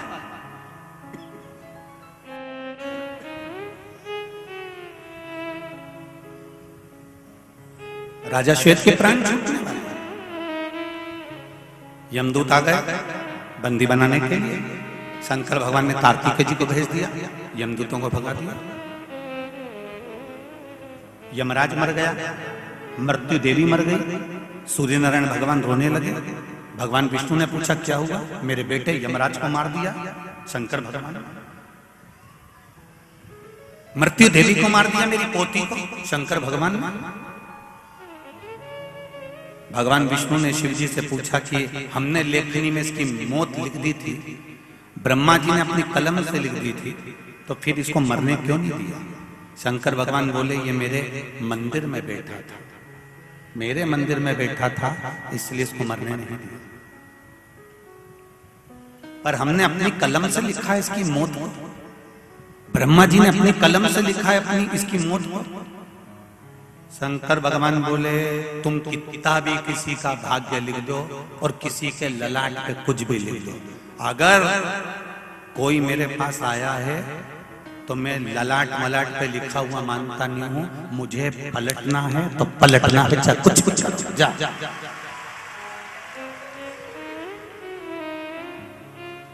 भगवान ब्रह्मा जी ने कहा कि मेरे को तुम्हारे यहाँ नौकरी नहीं करना, इस्तीफा दे रहा हूं। ब्रह्मा जी ने कहा मुझे ब्रह्मा बनना ही नहीं है, मेरा इस्तीफा स्वीकार करो। क्यों? जब मैंने लिख दिया कि ये मरेगा तो फिर इन्हें कैसे बचाए? शंकर भगवान बोले भले इस्तीफा दे दो, पर मैं भोला और मेरा भगत भोला, अगर मेरे मंदिर में आके एक लोटा पानी चढ़ाएगा और उसकी किस्मत में दुख भी लिखा होगा तो इतनी जल्दी डायरी नहीं छुपाऊंगा और लिखा हुआ पेज उसके कर्म का दुख का फाड़ूंगा जरूर। 2-4 महीने आने तो दे, निपटा पर निपटाऊंगा जरूर। ब्रह्मा जी ये तुम मत सोचना कि मैं पलटूंगा नहीं, कोई 33 कोटि देवी देवता अपनी बात पर भले टिके रहना, शंकर भगवान कहे मैं अपनी बात पर नहीं टिका। मेरे सम्मुख में अगर कोई आया और दिल से आया, एक लोटा जल चढ़ाया, तुम कथा को देख लिए, शिव महापुराण को उठाकर देख लीजिए, गीता प्रेस गोरखपुर की शिव पुराण को उठाकर पढ़िए, उसमें लिखा है एक चोर शंकर जी के मंदिर में चोरी करने के लिए गया और शंकर भगवान के मंदिर में अपना कपड़ा उतार कर दिए में आग लगाकर त्रिशूल में लपेट कर उजाला कर चोरी का सामान देख रहा था। शिव जी ने कह दिया चल मैं तुझे कुबेर बनाता हूं। चोटे को कुबेर बना दिया, चोर को कुबेर। इंद्र वो कुबेर अपनी कुर्सी से नीचे उतरकर भगवान विष्णु के पास जाकर बोले कि मुझे अपनी कुर्सी से एक चोर ने उतार दिया। क्यों? वो चोर को शंकर भगवान ने कुबेर बना दिया। तो कुबेर शंकर जी के पास आए, प्रभु मुझे कुर्सी पे से क्यों उठाया? शंकर भगवान बोले मेरे मंदिर में उसने दिया जलाया था, तो कोई तुम्हारे मंदिर में दिया जलाएगा तो उसको कुबेर बना दोगे? शंकर भगवान बोले मैं तो भोला, मेरा भगत भी भोला, कोई नहीं कर सकता जो मेरा देव अधिदेव महादेव कर सकता है। आज दुनिया के लोग तुमको भरमाएंगे, दुनिया के लोग तुम्हें भटकाएंगे और कई लोग भटकाने का प्रयास करेंगे। क्यों मंदिर जा रही है? क्यों पशुपति व्रत कर रही है? क्यों शंकर जी को एक लोटा जल चढ़ा रही है? क्या होता है जल चढ़ाने से? क्या होता है बेलपत्री चढ़ाने से? क्या होता है शिव जी के मंदिर जाने से? क्या होता है शिव महापुराण की कथा सुनने से? जब 2 बजे कथा आती है तो टीवी चालू करके बैठ जाती है, क्या मिलता है? इतनी बार सुन ली, 1000 बार सुन ली, क्या बार-बार सुनते रहोगे? क्या मिलता है शिव पुराण से? तुम्हें कहना पड़ेगा कि जो कोई नहीं कर सकता वो मेरा महादेव करता है, जो कोई नहीं करेगा वो मेरा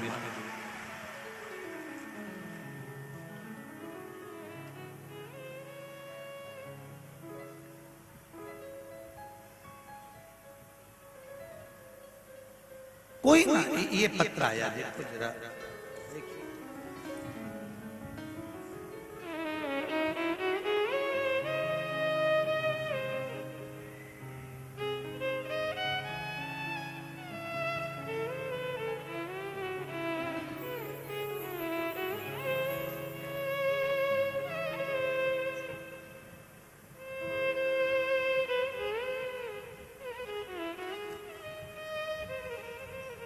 मैं पूजा केतन पाटीदार खरगोन से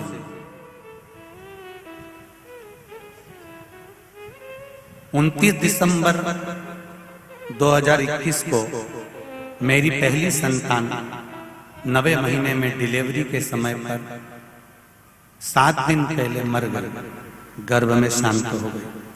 मैं बड़ी दुखी हो गई।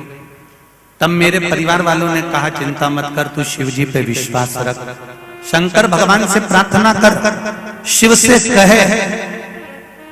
कथा में सुना है कि किसी की संतान भी चली जाती है और भगवान से मांगे भोलेनाथ उसकी लेखनी बदलकर वही संतान वापस देते। मैं ठीक हुई। हॉस्पिटल से आने के 1.25 महीने बाद मैंने भी पशुपति व्रत करना चालू करा और मेरे बाबा से निवेदन करा कि जो मेरे गर्भ से लड़का शांत हुआ है वो लड़का मुझे वापस चाहिए। बाबा की कृपा देखिए गुरुजी, शिव जी की कृपा ऐसी हुई कि तीसरा ही व्रत मैंने पशुपति का करा और बाबा ने मेरी व्रत स्वीकार कर लिया और एक ही साल के अंदर इस अक्टूबर महीने की 17 तारीख को मेरे घर में फिर बेटे ने जन्म लिया। यह शिव है। मेरा बेटा आज 20 दिन का हुआ है, इसलिए मैं कथा में नहीं आ सकी, पर टीवी पर रोज सुन रही हूँ पत्र मेरी बहन के हाथ भेजा है। बहन आई है, जिन्होंने आप ही हैं, दोनों हाथ हिला दो एक बार। श्री शिवाय नमस्तुभ्यम। पत्र मैंने अपनी बहन के हाथ भेजा है कि शंकर की साक्षी क्या होती है, शंकर का प्रमाण क्या होता है कि अकाल मृत्यु वो मरे जो काम करे चंडाल का, और काल उसका क्या बिगाड़े जो भक्त हो महा काल का। मैंने अपनी बहन के हाथ पत्र भेजा है क्योंकि मुझसे रहा नहीं गया। मुझे 20 दिन में भगवान ने ये बाप की संतान दे दी, इसलिए मैं निवेदन कर बैठिए। श्री शिवाय नमस्ते। शिव कृपा इसको। एक पत्र और आया, देखिए।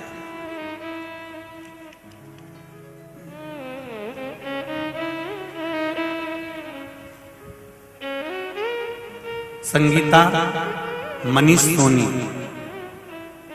तहसील जिरानिया, जिला खरगोन, मध्य प्रदेश से आप ही हैं, दोनों हाथ हिला देकर। श्री शिवाय नमस्तुभ्यम।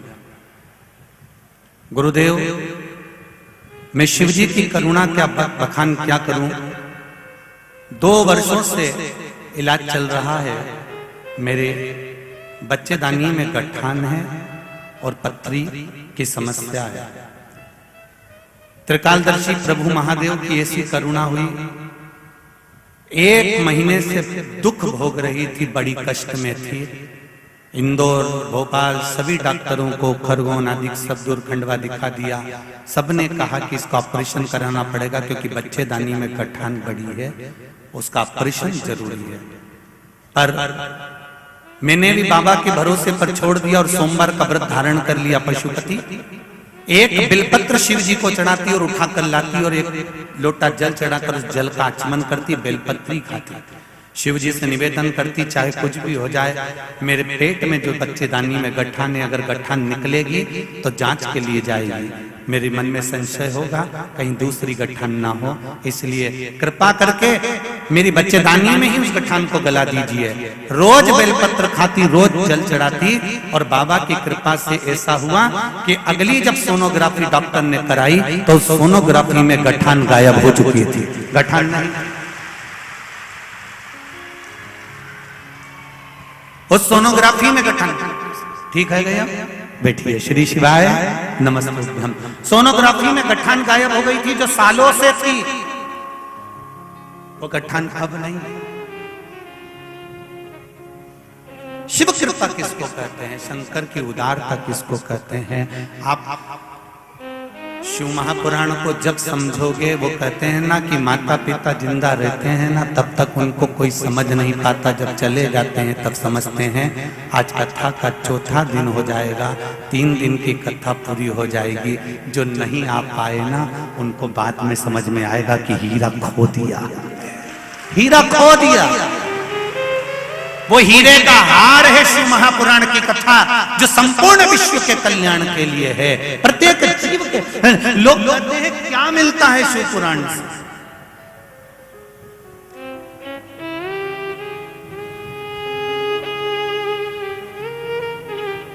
रामायण जीना सिखाती है, भागवत मरना सिखाती है, शिव पुराण जितनी जिंदगी भगवान ने दी है उसे स्वस्थ और एंजॉय में रहना सिखाती है। स्वस्थ रहिए, ये शिव महापुराण सिखाता है।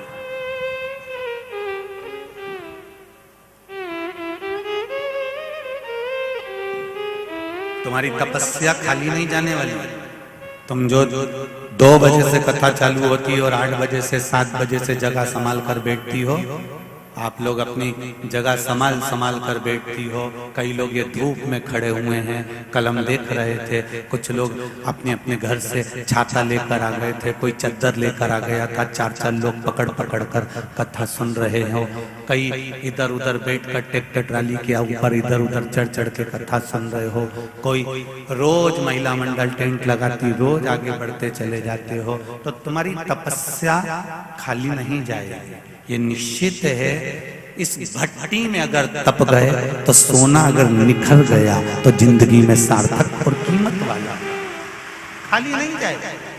जितने आस्था चैनल पर सुन रहे हैं, जितने फेसबुक यूट्यूब पर सुन रहे हैं, ये बेटा बेटी, ये नवयुवक बच्चे, ये बुजुर्ग माताएं, ये घर घर के बच्चे, अगर शिव महापुराण की कथा तुम्हारे घर में चल रही है, भले आधा घंटा चले, 20 मिनट चले, 25 मिनट चले, पर वो कथा का एक शब्द भी अगर आस्था चैनल के माध्यम से घर घर में, मोबाइल के माध्यम से, दुकान पर, व्यापार में, ऑफिस में, कहीं पर भी चल रहा है, तुम धोखा नहीं खा सकते। ये निश्चित है,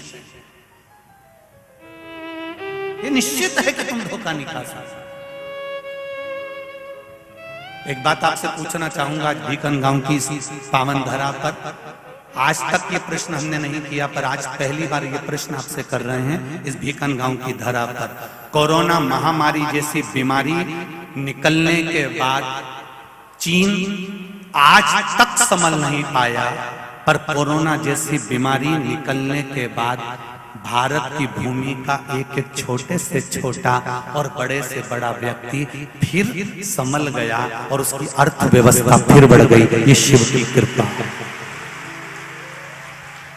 हम तो कहते हैं ये कोरोना महामारी में ये शिव महापुराण की कथा स्वयं शंकर भगवान ने ही करवाकर जनमानस तक पहुंचाई है कि ये कहीं डोल ना जाए, कहीं भटक ना जाए। ये शिव कृपा है।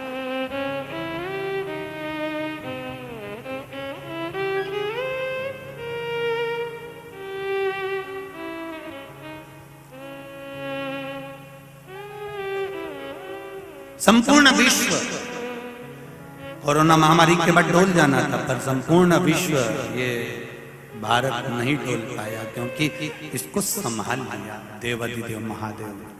आप जो कथा सुनते रहे हो, एक छोटा सा व्यापार करने वाला व्यक्ति भी शंकर जी को जब लोटा भर के जल चढ़ाने लगा ना, पहले उसके ऊपर कर्जा बढ़ते जा रहा था। अब आप अंदाजा लगाकर देखना, पहले शिव महापुराण के पहले का समय निकालना और शिव महापुराण जब से सुनना चालू करी उसके बाद का समय निकालना, पूरी जिंदगी के पुराने समय को निकालकर आज का समय निकालना कि भगवान ने तुम्हारा हाथ पकड़ा कि नहीं पकड़ा, थोड़ा व्यापार बढ़ा कि नहीं बढ़ा, थोड़ी संपदा वैभव मन आनंदित हुआ कि नहीं हुआ, शिव ने कृपा करी कि नहीं करी, अपने हृदय से पूछो, अपने चित्त से पूछो।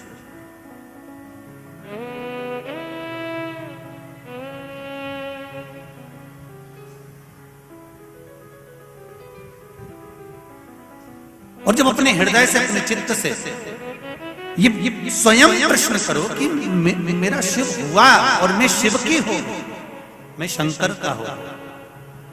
कल आपको कथा में कहा था, अपने अपने घर में अपने बच्चों को, अपने पति को, अपने परिवार के बुजुर्गों को भी कहो कि पापा, मम्मी, आई, बाबूजी, बाबू, आप भाऊ, एक लोटा जल शिव जी को अवश्य चढ़ाया करो। ज्यादा दूर नहीं जाओ तो अपने घर के पास में जो शिव मंदिर हो वहां चले जाया करो।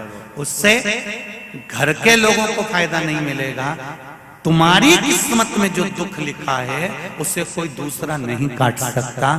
ध्यान देना, बहू दवाई दे सकती है, बेटा डॉक्टर को दिखा सकता है, बच्चे सोनोग्राफी करवा सकते हैं या मशीनों में तुम्हारी जांच करवा सकते हैं, पर शरीर में अगर दुख हुआ है, कष्ट हुआ है तो पड़ोसी भोगेगा क्या? जम के तो बोलो, बहू भोगेगी क्या? नहीं। बेटा भोगेगा क्या? नहीं। तुम्हारे शरीर में अगर कष्ट हुआ है, तुम्हारे भाग्य में अगर कष्ट लिखा है तो उसको भोगना तुमको पड़ेगा। इसलिए निवेदन है कि तुम भोजन करोगे तो तुम्हारा पेट भराएगा। इसलिए तुम्हारे भाग्य में अगर दुख लिखा है, तुम्हारी किस्मत में अगर कहीं थोड़ी सी भी तकलीफ लिखी है, भले तुम्हारी दुकान अच्छी चल रही है, भले तुम निरोगी हो, सब कुछ है, फिर भी एक लोटा जल शंकर भगवान को चढ़ा। कोई कहे कि किसी कारण से चढ़ा, नहीं, हो सकता है कि आने वाला समय कैसा हो, तुम्हारे भाग्य में क्या लिखा हो, कम से कम एक लोटा जल चढ़ाते रहोगे तो वो भाग्य का लिखा हुआ तुम्हारे पक्ष में होता चला। चढ़ाओ शिव जी को एक लोटा जल।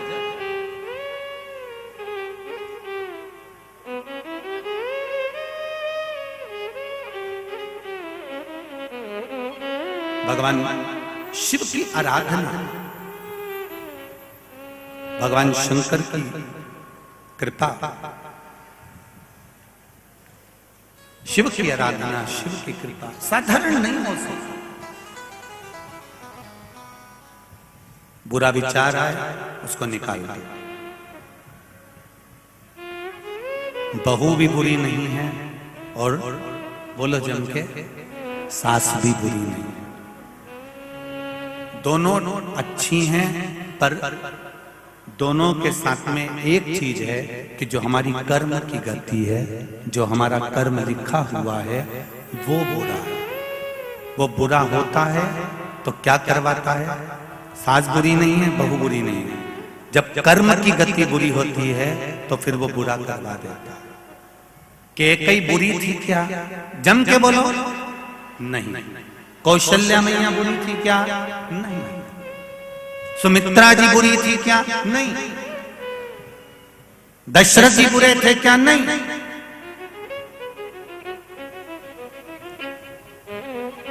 मंथरा बुरी थी क्या? नहीं। कर्म गति बुरी है। कर्म की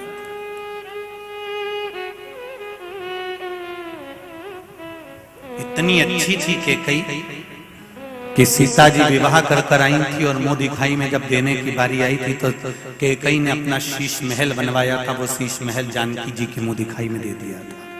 इतनी चाहती थी बहू और बुरी बनी। कर्म गति के अनुसार जब बुरी बनी तो ऐसी बन गई कि राम जी को 14 वर्ष के लिए वनवास भेज दिया।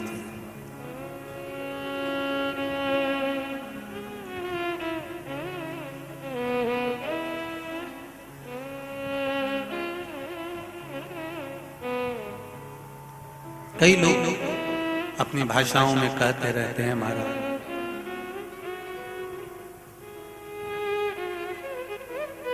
तो कहे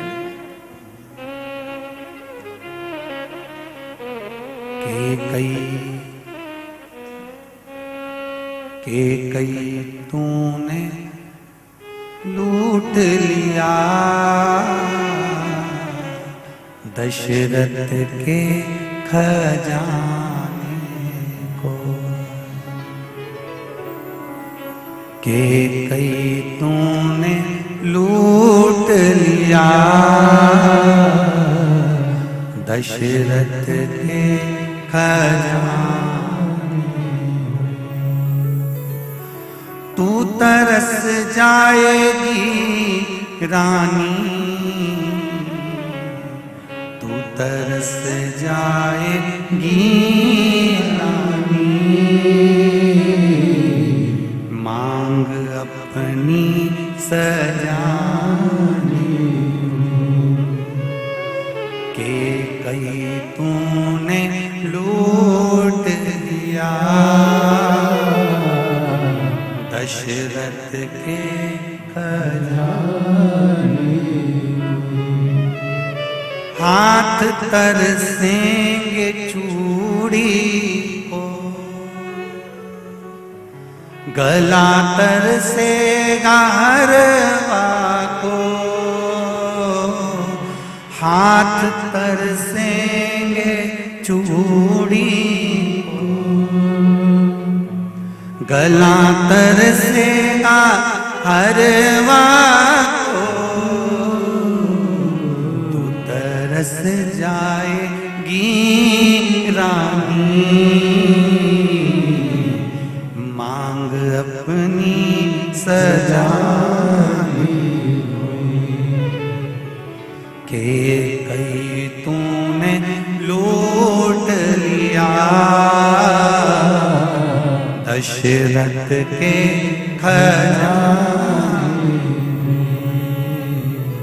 एक कैकेयी कर्म गति के कारण तू लूट बैठी। इतनी अच्छी थी, इतनी बढ़िया थी, पर केवल तेरे ललाट पर जो लिखा हुआ था कर्म की गति का खेल लिखा हुआ था, उसने तुझे अच्छे से बुरा बना दिया। मेरा निवेदन भीकन गांव की इस पावन धरा से, घर घर में चल रही शिव महापुराण से, आस्था चैनल फेसबुक पे सुन रहे सारी बहू बेटियां और माताओं से कि ना सास बुरी होती है ना बहू बुरी होती है। सास नहीं चाहती कि मैं कोई अपशब्द बोलूं, वही बहू भी नहीं चाहती कि कोई अपशब्द बोलूं, पर ललाट पर जब कर्म गति उल्टी पड़ती है तो अपने आप जिह्वा से अपशब्द निकल ही देती है। यह कर्म गति। अब ऐसे समय पर क्या करोगे आप?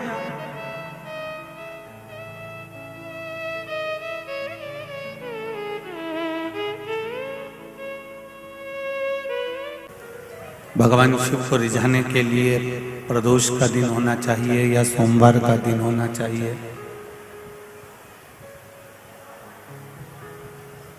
या शिवरात्रि का दिन होना चाहिए।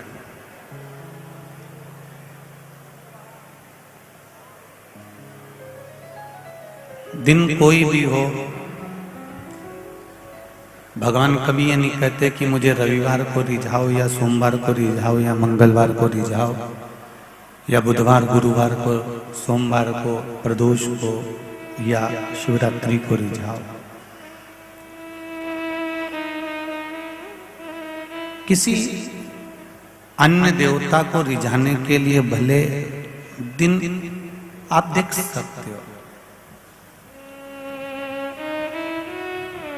पर महादेव को रिझाने के लिए दिन देखने की जरूरत नहीं पड़ती। महादेव को रिझाने के लिए दिल देखने की जरूरत पड़ती है कि दिल कहाँ है।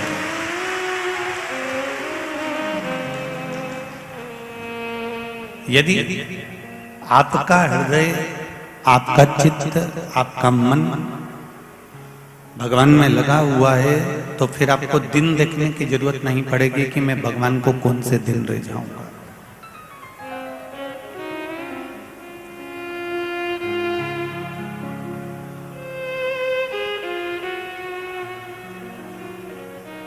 एक बात हमने पहले भी कथा में कही, आज फिर कहते हैं, अगर ये दिल, ये हृदय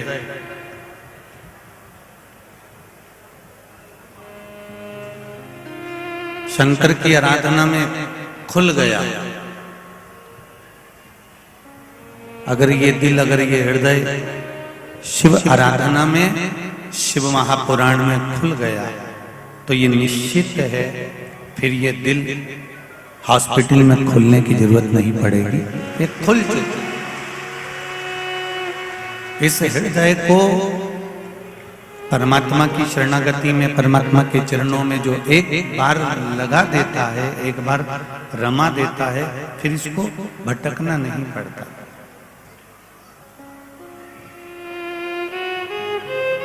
शिव महापुराण की कथा में आगे श्री गणेश जी महाराज के जन्म का क्रम करा। माता पार्वती श्री गणेश जी महाराज को लेकर आ रही हैं, जोरदार ताली बजाएं गणेश जी और माता पार्वती जी का। कल की कथा में आगे बढ़ेंगे, तारकासुर और अंधकासुर का वर्णन श्रवण करेंगे कल की कथा में। आगे बढ़ते हुए आज की कथा को यहाँ पर विराम की ओर लेते हैं। भाव भक्ति से आनंद के साथ कल कथा की ओर आगे बढ़ेंगे। हर हर महा